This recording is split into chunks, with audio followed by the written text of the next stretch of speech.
This is Foreveracers.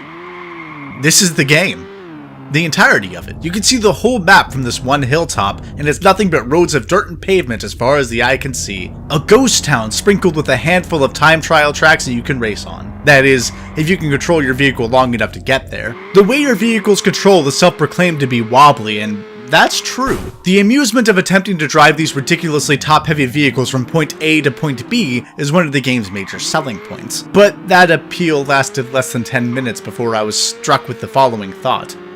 So this is it. If you're wondering why this video has no music, it's because the game doesn't have any either, though this absence of sound wasn't nearly as apparent to me as the complete absence of other racers. There are no AI-controlled cars in this game. This is a problem because the game has a few different game modes that I couldn't even try because they require multiple racers to compete in them. Foreveracers is meant to be played online, which I did, but for all the time I played, not a single other person showed up. And I played this game on 3 different occasions. 3 different occasions that I felt must have been at least an hour each, and yet my total recorded playtime ended up being just shy of 45 minutes. In that time, I happened to race on every starting track, did some wild off-roading, and found all 4 of the hidden bonus tracks and raced on them as well. There are reverse versions of each of the starting tracks that you get from completing each of these tracks 5 times, but I felt no incentive to do so. This game feels confused about what it wants to be. On the one hand, it's an open map where you're meant to drive around aimlessly to find hidden races, giving an exploration element that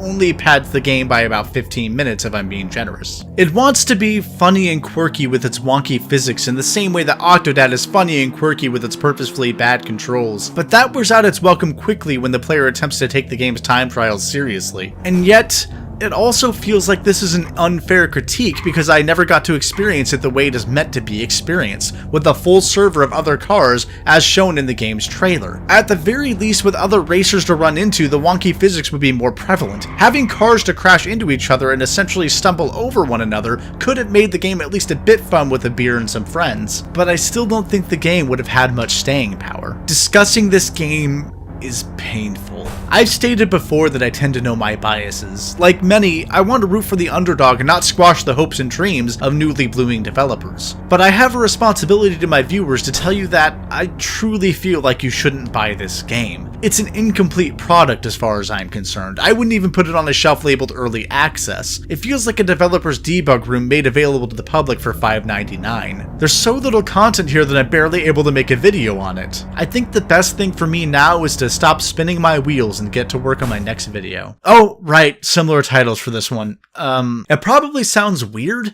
but the first game that comes to my mind is The Simpsons Hit and Run, thanks to its similarly colorful presentation, open world design, and its focus on driving challenges, and also the fact that it has hidden areas to explore and collectibles to find. It feels like a fully realized version of what Foreveracers was trying to be. For a second recommendation, I really don't know. Goat Simulator, I guess? If you were in it for the cheap laughs that come from the strange physics, then maybe there's a comparison to be had. I really wish I could have been more positive on this one, but I just can't give Foreveracers the green light.